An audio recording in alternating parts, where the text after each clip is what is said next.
Keon Clark. Clark was selected 13th overall in the 1998 NBA draft by the Orlando Magic and immediately traded to the Denver Nuggets. Over the course of his 6-year NBA career, he played for multiple teams including Denver, Toronto, Sacramento, and Utah. Known for his athleticism and shot blocking, Clark averaged over 8 points, nearly 6 rebounds, and more than 1.5 blocks per game. On the court, he was seen as a valuable rim protector. Off the court, he was silently unraveling. Years after leaving the league, Clark publicly admitted that he never played a single NBA game sober. He stated that he drank a half to a full pint of gin daily and often consumed alcohol during halftime. His alcohol dependence began in high school and continued throughout his professional career. Despite making millions, the structure of the NBA did not address his growing addiction. Following his retirement, Clark's legal troubles mounted. In 2006, he was charged with drug possession and unlawful firearm possession. He failed to appear in court and was sentenced in absentia to 30 months in prison, though this sentence was later overturned due to lack of legal counsel. In 2013, Clark pleaded guilty to multiple charges stemming from incidents in the previous year, including a DUI and possession of firearms while on parole. One of the incidents involves crashing his car into a utility pole while intoxicated. Another involved police discovering a loaded gun in his home. Clark was sentenced to 8 years in an Illinois state prison. He served 4 years before being released in July 2017. Since his release, he has returned to his hometown of Danville, Illinois, and spoken openly about his addiction and the consequences of untreated mental and emotional health issues.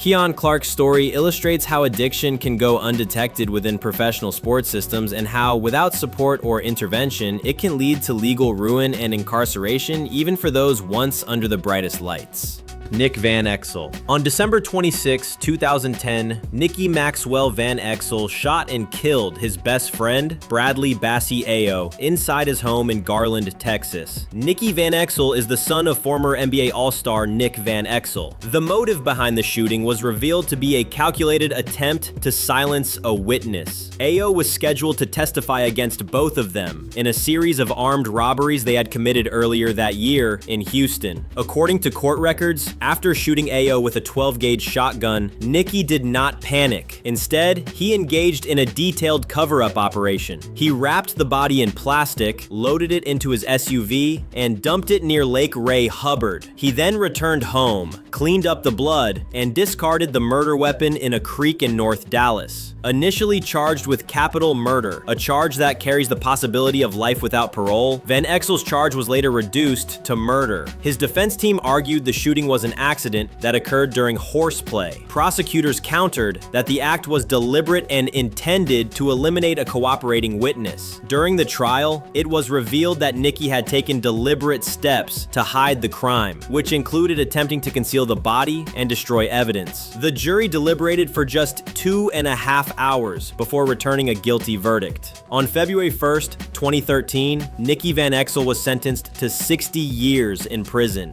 Under Texas law, he is eligible for parole after serving 30 years. During sentencing, Nick Van Exel took the stand and expressed sorrow to the victim's family, stating that no one should have to experience such a tragedy. Bradley Ayo's mother, Eunice Aqueo, also addressed the court, stating that she had treated Nicky like her own son, and now had only grief and silence left. The case revealed a hidden life of criminal behavior and betrayal beneath the surface of a well-known basketball family. Nicky Van Exel's conviction marked the end of a friendship and the beginning of a life sentence shaped by a single, fatal decision.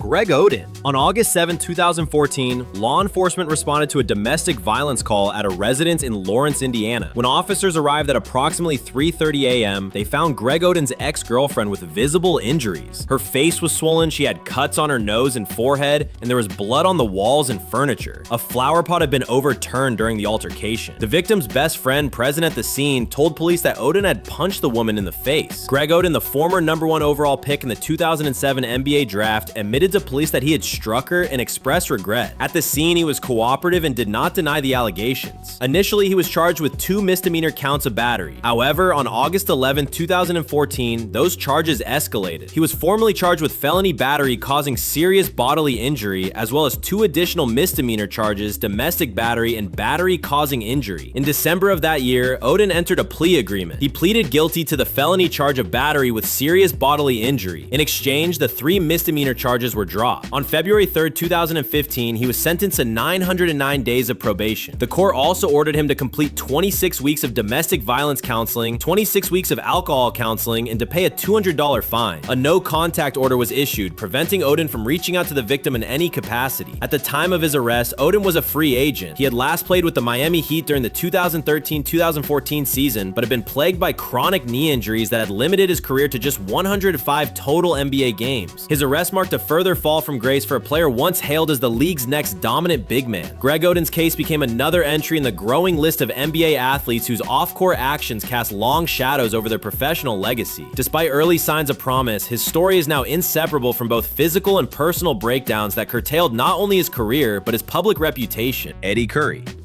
On January 24, 2009, Nova Henry and her 10-month-old daughter Ava were found murdered in their townhouse in the South Loop neighborhood of Chicago. The killer was Frederick Goings, a 36-year-old attorney who had previously represented Nova in a paternity case against NBA player Eddie Curry. At some point, Goings and Nova entered into a romantic relationship that quickly turned abusive and dangerous. Nova had previously filed for an order of protection in 2007 after instances of violence, but she rescinded it within weeks. Despite the warning signs, the relationship continued until the day of the murders. Evidence indicated that Nova was holding baby Ava when she was shot. Nova's 3-year-old son Noah was also in the townhouse at the time, but was left physically unharmed. He later told police that Frederick did it, and even mimicked a gesture of being told to remain silent. Surveillance footage placed Goings' vehicle near Nova's residence multiple times leading up to the murder. After the crime, he fled to Michigan City, Indiana, where he was later arrested. Gunshot residue was found in his car. During the trial in 2013, Goings denied involvement, but the evidence was substantial. The jury returned a guilty verdict after only 4 hours of deliberation. Goings was sentenced to life in prison with no possibility of parole. The presiding judge referred to him as a predator.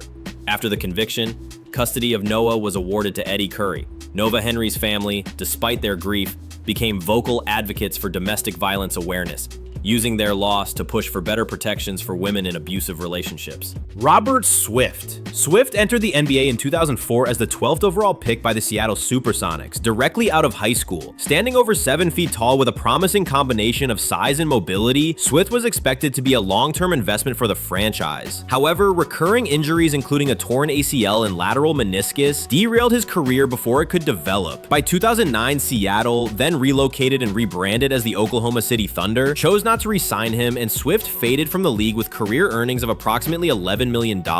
After basketball, Swift's life took a sharp downward turn. In 2006, he purchased a $1.3 million mansion in Sammamish, Washington. By 2011, he had stopped paying the mortgage and the property went into foreclosure. Despite this, Swift refused to leave. When the home was eventually vacated, investigators found it in a state of total disrepair. There were broken windows, spoiled food, holes in walls, and used heroin needles scattered throughout. Ammunition and unsecure firearms were also found inside the residence. In 2014, Swift was discovered living in another home in East Seattle that was raided by police. Inside, law enforcement found heroin, methamphetamine, stolen goods, and a significant cache of illegal weapons. This included sawed-off shotguns, AR-15 rifles, handguns, and thousands of rounds of ammunition. Swift admitted to police that he was addicted to heroin and had been residing in the house. In April 2015, he pled guilty to unlawful possession of a short-barreled shotgun, a federal offense. He was sentenced to 12 months in prison, followed by 3 years of supervised release. Upon release in 2016, Swift made efforts to reintegrate into society. He began coaching youth basketball and participating in local leagues, but never returned to a professional level of play. Swift's post-NBA decline became a public example of the dangers of substance abuse, lack of financial literacy, and the absence of mental health support structures for athletes after retirement. His story remains a cautionary tale about how quickly potential can be overshadowed by addiction and isolation. Derrick Rose's controversy. In 2011, Derrick Rose was at the peak of his NBA career.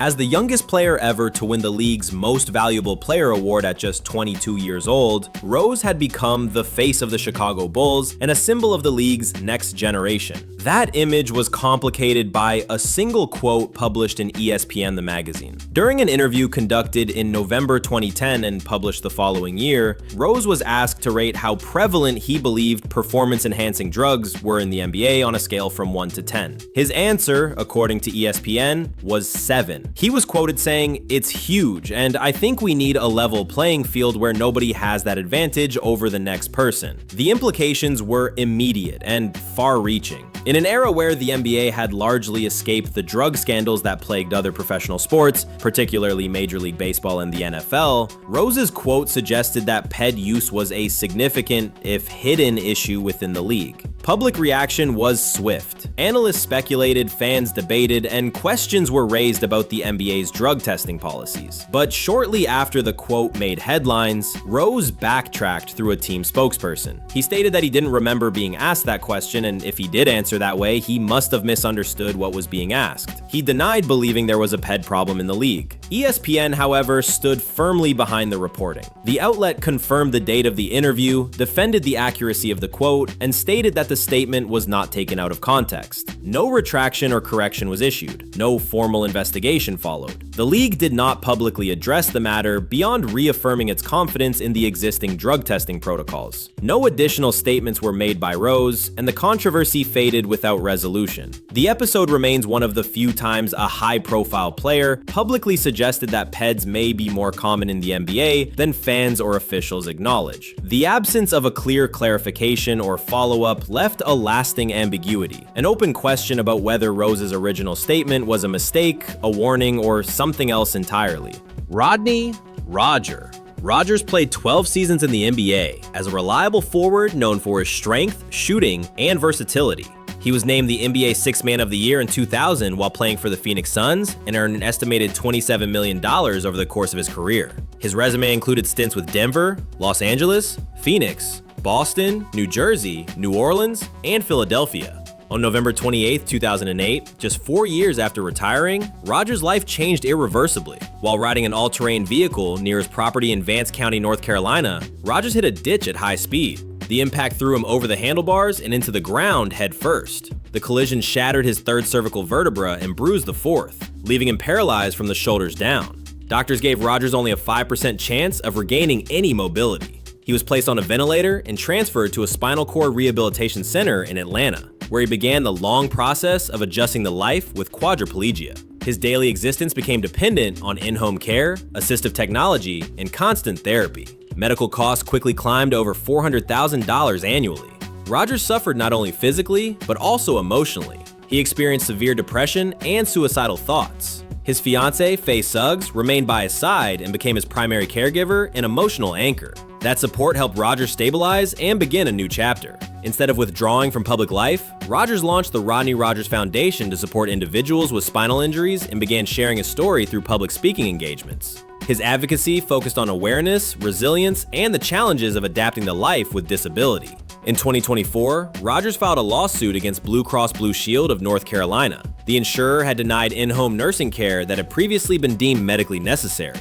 The case spotlighted systematic issues in healthcare coverage for those with long-term catastrophic injuries. Rodney Rogers' story is one of abrupt transformation, from NBA veteran to spinal injury survivor. It highlights the vulnerability of athletes once the games stop and the lifelong impact that a single moment can have on even the most physically gifted. Steven Jackson and Steve Francis. In September 2013, a confrontation between two former NBA stars, Steven Jackson and Steve Francis, unfolded at a crowded nightclub in Houston, Texas. The incident took place during a live performance where Jackson, who had transitioned into a music career under the rap alias Stack 5, was performing on stage. Video footage captured the moment when Francis approached Jackson from behind during the show. What followed was a brief but intense physical altercation. The footage showed Jackson turning around and placing his hand on Francis's throat before the two were separated. Although the video circulated widely on social media and drew significant public attention, no arrests were made and no criminal charges were filed. Jackson later addressed the incident during an appearance on ESPN's Highly Questionable. He explained that he and Francis were never friends, never never hung out and had no personal history beyond playing in the same league. According to Jackson, Francis's approach during the performance was unexpected and in the high-tension environment of a nightclub perceived as a threat. He stated that his reaction was instinctive, not premeditated. Steve Francis never issued a public statement about the altercation. The video remained the only publicly available account of what transpired between the two. In the absence of further legal action or commentary, the incident quietly faded from headlines. Shawn Kemp. Kemp entered the NBA in 1989 as one of the most electrifying power forwards of his generation. Known for his thunderous dunks and athleticism, he became a six-time All-Star and a central figure in the Seattle Supersonics' 1990 success. After retiring in 2003, Kemp's post-NBA years were marked by a series of legal issues and controversies that diverged sharply from his on-court legacy. In April 2005, Kemp was arrested in Shoreline, Washington. Police approached his parked car after detecting a strong odor of marijuana. A search uncovered approximately 60 grams of marijuana, a small quantity of cocaine, and a semi-automatic pistol. He was arrested on suspicion of drug possession and unlawful firearm possession. Kemp later pleaded guilty to attempted possession of marijuana over 40 grams. Just over a year later, in July 2006, Kemp was arrested again, this time in Houston, Texas. Police pulled him over after noticing his vehicle lacked a license plate. The officer once again smelled marijuana. A search of the car revealed a small amount, less than 2 ounces. Kemp was charged with misdemeanor marijuana possession and released on a $500 bond. These two incidents pointed to a growing pattern of legal trouble and substance-related offenses, so Kemp's most serious run-in with the law came in 2023. In March of that year, Kemp tracked his stolen iPhone to the Tacoma Mall parking lot in Tacoma, Washington. A confrontation ensued between Kemp and the individuals believed to be in possession of the stolen device. Gunfire was exchanged. According to Kemp, he was shot at first and returned fire in self-defense. Initially, no charges were filed as authorities reviewed surveillance footage and ballistic evidence. However, on April 14, 2023, Kemp was formally charged with first-degree assault. In May, he pleaded not guilty. His legal team claimed he acted lawfully in defense of his life and emphasized that the individuals he encountered had criminal histories. Kemp's trial was scheduled for May 27, 2025, in which he pled guilty to second-degree assault. Leon Smith. Smith was drafted 29th overall in the first round of the 1999 NBA draft by the San Antonio Spurs, then immediately traded to the Dallas Mavericks. A 6'10" high school standout from Chicago's Martin Luther King Jr. High School, Smith had averaged over 25 points and 14 rebounds per game during his senior season. His raw talent and physical tools made him a first-round selection despite never playing college basketball. However, behind the stats was a deeply unstable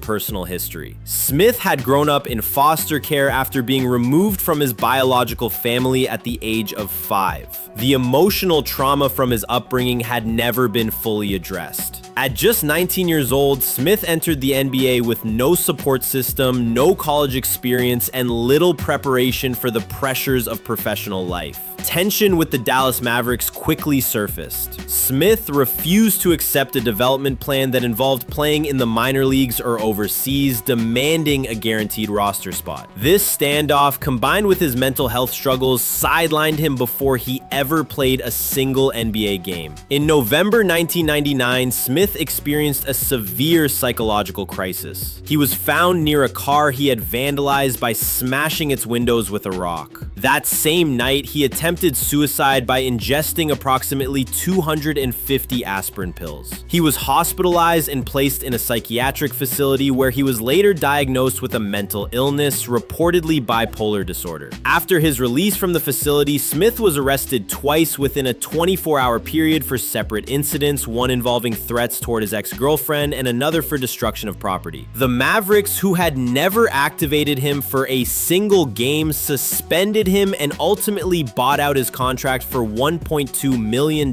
paid out over 10 years. By February 2000, his association with the team officially ended. Despite efforts to revive his career, including brief stints with the Atlanta Hawks, Seattle Supersonics, and several minor league teams, Smith never found stability on or off the court. His struggles with mental health remained persistent, and his NBA potential was never realized. Leon Smith's story is emblematic of how quickly the professional sports sports system can fail players who are emotionally unprepared for its demands. Drafted for his athletic promise but provided little to no mental health infrastructure, Smith's trajectory exposed a gap between scouting talent and supporting the human being behind it. Luther Wright. Wright was selected 18th overall in the 1993 NBA draft by the Utah Jazz. Standing 7 feet 2 inches tall and weighing over 270 pounds, Wright was a dominant physical presence who had shown promise during his time at Seton Hall University. The Jazz drafted him to provide size and defensive strength in the paint behind Karl Malone and Mark Eaton. But his NBA career was over before it began. During his rookie season, Wright played in just 15 games, averaging 1.3 points and 0.7 rebounds. In January 1994, Wright experienced a severe psychiatric episode. He was found at a rest stop near Salt Lake City, destroying garbage cans and smashing car windows. Authorities intervened and Wright was taken into custody. He was later admitted to a psychiatric facility where he was diagnosed with bipolar disorder. Following his release, the Utah Jazz waived him and paid out his rookie contract, which had been worth approximately $1 million. With his NBA career behind him and his mental health in crisis, Wright's life spiraled into homelessness and substance abuse. For years, he lived without stable housing, wandering through New Jersey with no support system. At one point, he lost 2 toes to frostbite after sleeping outside in the winter. Eventually, Wright found help through the Morning Star Community Christian Center in Linden, New Jersey. The church provided him with the support he had never received during his NBA tenure. He found purpose in faith and began to rebuild his life step by step. Wright later wrote a memoir titled A Perfect Fit, which detailed his childhood trauma, mental illness, and his fall from professional basketball. In the book and public appearances, he spoke openly about his diagnosis, his mistakes, and the failures of the league to provide adequate mental health resources for players.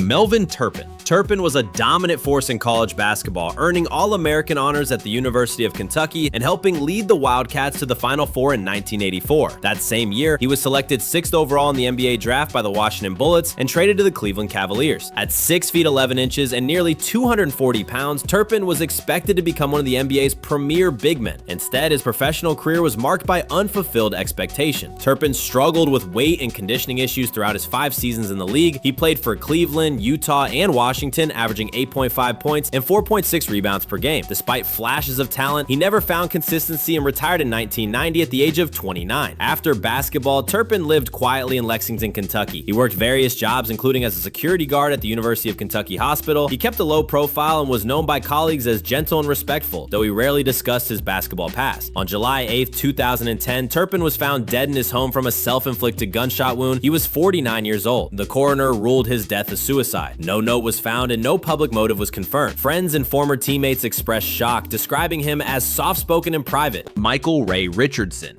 Richardson was selected 4th overall in the 1978 NBA draft by the New York Knicks. A versatile guard, Richardson quickly became one of the most dynamic players of his era. He led the league in assists in 1980, topped the NBA in steals 3 times, and was selected to 4 All-Star teams. Nicknamed Sugar for his smooth game, Richardson was once described as a player who could do it all: score, pass, defend, and lead.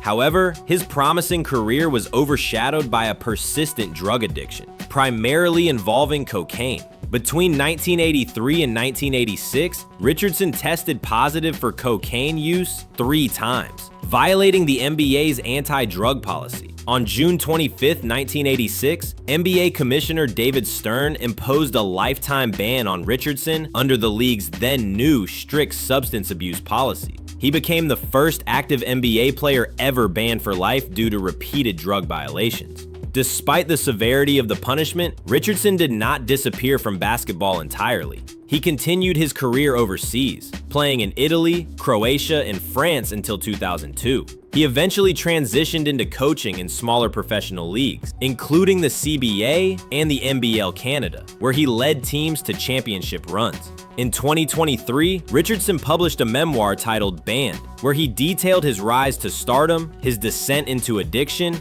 and the long road to recovery. He openly discussed the culture of drug use in the NBA during the 1980s, his personal battles with substance dependency, and his feelings about being used as an example by the league during a time of intense media scrutiny. Today, Richardson works as a youth basketball coach, a kindergarten teacher, and co-owner of a beauty salon with his wife. While his NBA career ended abruptly, he has built a life of stability and mentorship off the court. Anthony Grundy. Grundy carved out a respectable professional basketball career, even if his time in the NBA was brief. A standout guard at North Carolina State University, Grundy went undrafted in 2002 but built a global playing resume with stints in Greece, Italy, the Philippines, and other international leagues. He made his NBA debut in 2006 with the Atlanta Hawks, playing in 9 games. While not a household name, Grundy was known in basketball circles as a capable and hardworking player. After his playing career ended, Grundy's life began to unravel. In 2011, he was arrested in Wake County, North Carolina for habitual impaired driving, his 4th DWI offense. Rather than face the charges, he fled the United States and lived abroad, primarily in Ghana. He remained outside U.S. jurisdiction for years. In 2017, while attempting to re-enter the U.S. through JFK Airport in New York, Grundy was arrested. He was extradited to North Carolina and sentenced to 2 years in prison for multiple offenses, including felony DWI, failure to appear in court, and probation violations. In June 2019, just 2 years after his release, Grundy was involved in a fatal hit-and-run incident in Louisville, Kentucky. While driving without a license, insurance, or valid plates, Grundy struck a 59-year-old woman on Dixie Highway. He fled the scene and the victim died from her injuries. Grundy turned himself in 8 days later and admitted to the offense. 5 months later, on November 14, 2019, police responded to a domestic disturbance call on Muhammad Ali Boulevard in Louisville. They found Grundy with multiple stab wounds. He was transported to the hospital, but died from his injuries at the age of 40. The stabbing occurred during a domestic dispute, though no additional details about the assailant were made public. Grundy's story is one of gradual decline marked by substance abuse, legal evasion, and ultimately a violent death. Darius Miles. Miles was selected 3rd overall in the 2000 NBA draft by the Los Angeles Clippers, entering the league directly from high school with immense hype. His athleticism, charisma, and highlight reel dunks made him a fan favorite. Over 8 seasons, he played for the Clippers, Cavaliers, Trailblazers, and Grizzlies, earning approximately $62 million in career earnings. Despite the early promise, chronic knee injuries and off-court distractions prevented him from fulfilling his potential. By 2016, just 8 years after his final NBA game, Miles filed for bankruptcy. Court records revealed that while his assets totaled roughly $460,000, his debts had ballooned to more than $1.5 million. Of that amount, nearly $300,000 was owed to the Internal Revenue Service. The financial collapse was attributed to a combination of poor investments, lavish spending, and mounting legal obligations. Miles' troubles weren't limited to money. In 2011, he was arrested at Lambert St. Louis International Airport after security personnel found a loaded firearm in his carry-on bag. He was booked for unlawful use of a weapon and later released. This incident added to his growing reputation as a former star in free fall. The most revealing insight into Miles' post-NBA struggles came in 2018 when he wrote a first-person essay for the Players Tribune. In the piece, he described deep depression, the emotional devastation caused by his mother's death, and his identity crisis after leaving the NBA. He admitted to feeling lost, directionless, and overwhelmed by the absence of structure that professional basketball had once provided. Despite these challenges, Miles began rebuilding his life. In 2019, he partnered with fellow former NBA player and friend Quentin Richardson to launch the Knuckleheads podcast. The show features interviews with current and former players and explores both on-court moments and personal struggles. The podcast has earned critical acclaim for its honest, player-led storytelling. Walter Davis. Davis was one of the most gifted scorers of his era. Drafted 5th overall in 1977 by the Phoenix Suns, Davis quickly established himself as an elite shooting guard and small forward. He was named NBA Rookie of the Year in 1978, became a 6-time All-Star, and was widely recognized for his mid-range scoring ability and smooth offensive style. Nicknamed the Greyhound for his speed and grace, Davis became the face of the Suns throughout the late 1970s and early 1980s. Behind the accolades, however, Davis battled a hidden addiction to cocaine and alcohol. In December 1985, shortly after scoring 43 points in a game against Golden State, Davis voluntarily checked himself into a rehab facility in Pasadena, California. He admitted his struggle publicly and began a 29-day treatment program. At the time, time, his decision to seek help was seen as a brave step, particularly in an era when drug use in the NBA was becoming a growing concern. Davis returned to the Suns in January 1986 and resumed playing. However, the issue resurfaced. In April 1987, Davis relapsed and re-entered treatment. During this time, the NBA and the Phoenix Suns were already under scrutiny due to a broader drug investigation. Although Davis was not charged with any crimes, his cooperation with authorities had major consequences. Davis's testimony before a grand jury helped lead to the indictment of several Suns teammates and associates as part of a cocaine distribution ring connected to the team. Though Davis himself was not prosecuted, the league suspended him without pay for the final game of the 1986-87 season for violating its drug policy. The Phoenix Suns re-signed Davis the following year, but he never fully regained his former dominance. His performance declined due to age, back problems, and the lingering stigma of the drug scandal. He eventually finished his playing career with brief stints in Denver and Portland, retiring in 1992. Despite the controversy, Davis repaired his relationship with the Suns. He joined their broadcasting team, worked in player development, and remained a respected figure within the organization. His number 6 jersey was retired by the team in 1994. In 2024, Walter Davis was posthumously inducted into the Naismith Memorial Basketball Hall of Fame. His legacy is now remembered not just for his scoring prowess, but also for the internal battles he faced during one of the NBA's most turbulent drug eras. Chris Gatling. Gatling was selected 16th overall in the 1991 NBA draft by the Golden State Warriors. Known for his relentless energy and mid-range scoring, he carved out a 12-year NBA career that included an all-star appearance in 1997. Gatling played for 8 different teams, including the Mavericks, Heat, and Suns, and finished with career averages of 10.3 points and 5.3 rebounds per game. He was respected for his hustle and work ethic, but after his retirement in 2002, his life took a darker turn. In December 2017, Gatling was sentenced to 2.5 years in prison for orchestrating a telemarketing scam that specifically targeted elderly victims in Arizona. Between October 2014 and February 2015, Gatling posed as a businessman offering fake website packages to senior citizens, promising passive monthly income in return for upfront payments. He exploited the trust of his victims, collecting over $155,000 from at least 12 individuals, many of whom gave up their life savings. Instead of providing any services, Gatling used the funds on personal expenses, including dining, entertainment, and retail shopping. After a lengthy investigation, he was charged and convicted of fraud. The court not only sentenced him to prison time, but also ordered him to pay $167,000 in restitution to his victims and placed him on probation for 3 years following his release. This case wasn't Gatling's first legal infraction. In 2013, he was arrested in Paradise Valley, Arizona for illegally living in a house he didn't own and attempting to rent it out as if it were his property. He was charged with theft and forgery, to which he pleaded guilty. He received 4 years of probation for that offense. Terry Furlow. Furlow was a rising star whose NBA career was just beginning to peak when it was cut short by tragedy.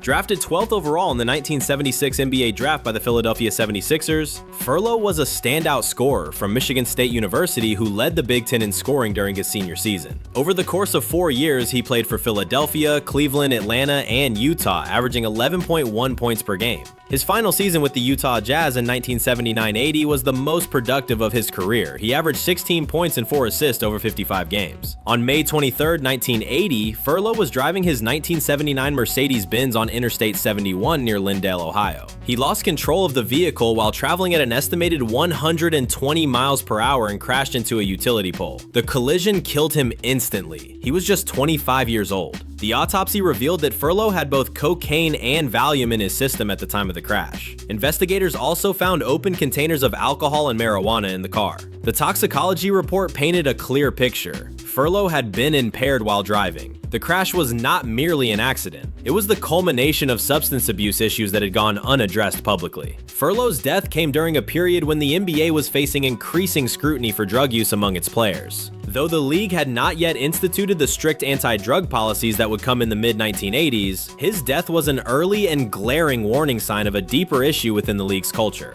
Among those who mourned him was his close friend Magic Johnson, who served as a pallbearer at his funeral. Johnson later spoke about how the loss affected him deeply and shaped his perspective on life in in and out of the league. Now, well, it's true that sometimes players spiral off the court, but sometimes entire teams spiral on the court. Click the video on the screen to watch every NBA team that broke records for being awful.